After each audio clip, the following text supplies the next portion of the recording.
zatvora. Znači idu borci iz jednog zatvora i organizuju se tuče u drugim zatvorima.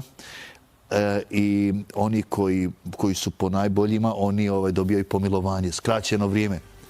Čekaj, ali tu je tuče to Ultimate Fight, ili on ima pravo da ga ubije ili... Ne, tu ima i sudija. Ima više pravila nego napolju.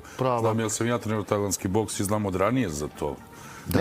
Vidio sam čak na YouTube-u sam vidio, to je događaj, to tamo prati se, čak i medijima iz ovog zatvora protiv ovih u ovim zatvorima, to je jedna borba koja je ono kod njih kao olimpijada skoro.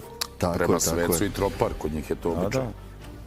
Kod njih je nacionalni sport više gledano nego fudbal ili bilo koji sport. Jasno, Maksim. Čekajte ovako sad. Evo, ja sam bio u vojsci godinu dana. Bio gore u Senti, pa sam završio u Roševcu dole.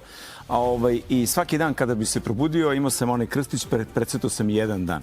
I kažem, dobro je, još malo. To malo mi je, godinu dana mi je bilo kao pakao. Kako je izgledalo? Kad znaš da, koliko, 8 godina, jel?